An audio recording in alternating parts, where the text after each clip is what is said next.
여의도 정치권의 소식도 한번 짚어보겠습니다. 이해창, 황교안 두 정당의 대표들의 리더십이 휘청하고 있다라는 제목이 많습니다. 먼저 황교안 대표와 관련된 이야기부터 해볼 텐데요. 박찬주 전 대장의 인재 영입이 취소된 것과 관련해서 황교안 대표의 리더십에 타격이 있다라는 분석이 나오고 있는데 황 대표가 배제 아니다.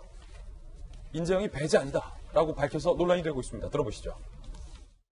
대표님이 어떤 좀 리더십에 좀 상처를 받았다는 지적도 있는데. 글쎄. 그걸 당연히 물어보세요. 그러니까 뒤에서 물어보지 말고 정식으로. 그리고 발표를 하세요. 최고의 누구에 물었더니 이렇더라. 리더십의 상처가. 그걸 리더십의 상처라고 하면 저에게 남아있는 리더십이 없을 겁니다.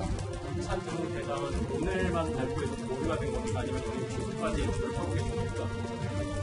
영입 취소가 무슨 말씀입니까? 어떤 것들을 국민들에게 말씀드릴 것인가에 맞춰서 소개해드릴 겁니다.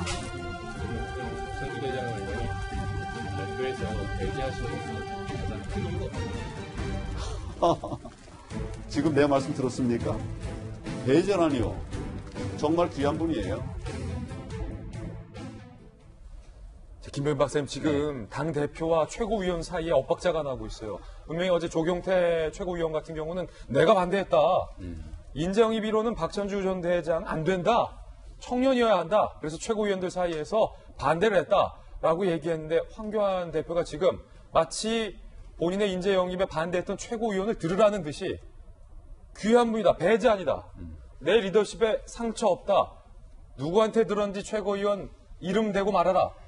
굉장히 뭔가 조금 약간 격앙된 반응이에요. 어제 좀 목소리가 톤이 좀 올라가 있었던 상황으로 봅니다. 특히 박찬주 전 대장 같은 경우는 황교안 대표가 직접 만나서 같이 당에 좀 활동을 했으면 좋겠다라고 적극적인 의사타진을 했었다는 얘기가 나오고 있고, 여기에 대해서 어느 정도 발표에 대한 수순이 있었기 때문에 중간에 최고위원이 주도적으로 이 문제를 흔들었다 그러면 그것이 당대표에 대한 리더십에 타격을 줄 수 있다. 아마 이렇게 판단한 것이 아닌가라는 생각이 듭니다.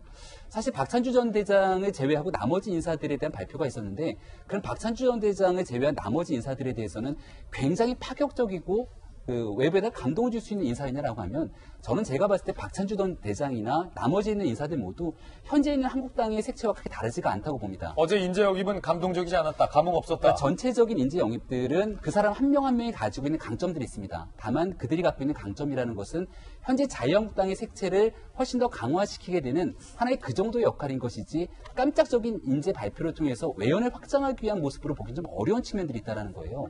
저는 지금 일어나고 있는 한국당의 사태를 축구에 잠깐 좀 비유하고 싶은 생각이 듭니다. 저는 축구를 굉장히 좋아했는데 2002년도 월드컵의 4강 시나리오를 겪고 난 다음에 국민들의 축구 눈높이가 굉장히 높아졌습니다. 그렇죠. 과거 같은 상태로서 만족하지 못해요. 정치를 바라보게 되는 관점에서 박근혜 전 대통령이 국정농단 사태를 겪고 조국 전 장관 사태를 겪으면서 국민이 가지고 있는 정치에 대한 기대감들이 한껏 올라갔습니다. 그 기대감은 특히 조국 전 장관 사태를 겪었기 때문에 이걸 극복하고 이겨내야 된다라고 하는 보수 진영에 대한 기대감으로 가고 있는데, 과연 그 기대감을 다 가져갈 수 있느냐에 대한 문제가 지금 하나 봉착돼 있고요. 한 가지만 축구에 더 빗대서 얘기를 하면, 황교안 대표의 현재 얘기하고 있는 당을 이끌어가고 있는 상황이 혹시 단독 드리블을 하고 있는 상황은 아닌가에 대한 고민이 필요합니다. 황 대표 단독 드리블이 아니냐? 축구는 같이 끊임없는 패스를 주고받으면서 경기를 잘 이끌어내야 되는데, 황교안 대표의 플레이가 혼자서의 단독 드리블이 아니라 게임을 이끌어갈 수 있는 게임 메이커의 역할이 돼야 되거든요. 근데 그러한 측면에서 여러 사람들과 협업하고 좋은 선수들이 더 잘 뛸 수 있게 만들어주는 공간들을 열어주는 게임 메이커의 역할이 필요하기 때문에 지금 일어나는 상황에서 황 대표 스스로는 굉장히 불편하고 불만이 있을 수도 있습니다.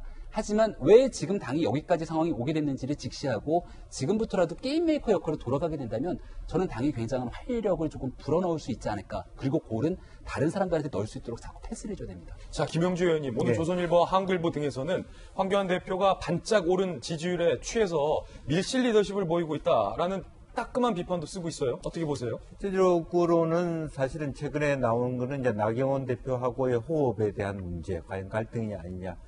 갈등이냐 아니냐를 떠나서 나경원 대표가 조금 더 황교안 대표가 아무래도 정치적으로 초년생이니만큼 잘 보좌하고 조금 더 장기적인 호흡을 갖고 가야만, 물론 본인의 임기는 12월 달에 그만둡니다마는 좋았을 텐데, 그런 호흡이 잘 안 맞다 보니까 실제로 황교안 대표가 갖고 있는 말하자면 영역이라고 하는 것이 축소되고 있다고 생각이 듭니다. 그래서 지금 뭐 제가 생각하더라도 현재의 영입이라고 하는 것이 과연 총선 앞으로 갔을 때 자기가 영입했던 사람들이 과연 끝까지 공천을 받을 수 있을지, 또 그 과정에서 어떤 과정을 거쳐야 되는지에 대한 황교안 대표에게 좀 더 상세한 설명과 조언이 필요한 것 같고, 황교안 대표도 방금 말한 것처럼 조금 폭넓은 의견들을 고려해서 한 땀 한 땀 이렇게 정성을 들여야만 원래 타겟이 됐던 귀중한 영입 인사들이 끝까지 올바르게 쓰임을 받을 수 있다, 그렇게 생각합니다. 그런 의미에서 조금 더 정치하게 황교안 대표가 앞으로 미래에 대한 총선까지 과정을 짜야 되지 않느냐. 지금은 어떤 누구 탓할 것이 아니라 본인이 하는 행동이 과연 어느 정도 예측 가능한 일인가에 대한 자기 확신이 좀 더 있어야 되겠다는 생각이 듭니다. 예, 그런가 하면 민주당의 이해찬 대표의 발언도 도마 위에 올랐습니다. 들어보시죠. 실제로 우리 권리당원이 70만 명 가까이 되지 않습니까? 그 플랫폼을 만들어 놓으니까 게시판에 들어와서 그 사퇴를 요구하고 이렇게 비판한 사람들이 다 합쳐서 한 2,000명 됩니다. 아주 극소수자가 이제 그러는 것이고요. 자, 이 발언에 민주당원들이 뿔났습니다. 자, 민주당 권리당원 게시판 이해찬 대표 기자간담회 사과한 거 하루 만에 2,900여 개의 게시글이 올라왔는데 평소 세배라는 거예요. 자, 이해찬 대표 계산법이 너무 돌머리 같다. 70만 명 중 2,000명만 반대하는 것이라면 나머지 69만 8천 명은 대표님이 좋다고 하느냐. 내가 2001번째 이 대표를 반대하는 사람이다 라는 얘기도 나왔어요. 당원도 엑스모시, 대통령도 엑스모시. 도대체 뭐 하는 거냐. 이해찬은 양심 좀 챙겨라. 극소수 중 1인이 외친다. 이해찬은 사퇴하라. 뭐 이런 댓글들이 나오고 있는 그런 상황인데, 자, 지금 본인에 대해서 반대하는 사람이 2,000명밖에 안 된다. 라는 그 발언, 조금 전 들었던 그 발언에 당원들이 지금 글을 남기고 있는 거잖아요. 네, 오히려 기자간담회를 하고 난 다음에 더 비판의 목소리가 거세지고 있기 때문에 기자간담회의 실익을 전혀 못 누리고 있다라고 보시면 됩니다. 특히 놀라운 거는 뭐냐면 우리 권리당원이 7만 명이나 되는데 고작 2,000여 명이라고 얘기할 정도로 자기 당 게시판에 들어와서 저렇게 적극적인 지지 의사를 표명하는 당원에 대해서도 저런 마음을 가지고 있다면 일반 국민들에 대해서는 과연 귀 기울일 의사가 있을지 그 생각이 들어요. 사실은 한 명 한 명 때문에 선거에서 진짜 이 낙선과 당선이 결정이 되기도 하는데 뭐 꼭 낙선 당선을 넘어서서 한 분 한 분이 소중하다라는 그런 느낌을 전혀 주고 있지 못하는 전형적인 고집불통 독재 모습을 보여주고 있다라는 거예요. 특히 앞서 이제 황교안 대표님하고 같이 이제 언론에서 자꾸 리더십 비교를 하려고 하는데 이게 뭐냐면 이미 이해찬 대표에 대해서는 할 일 다 하셨다. 이제 그만하시고 내려와라 라는 의미에서 비판을 하는 거고요.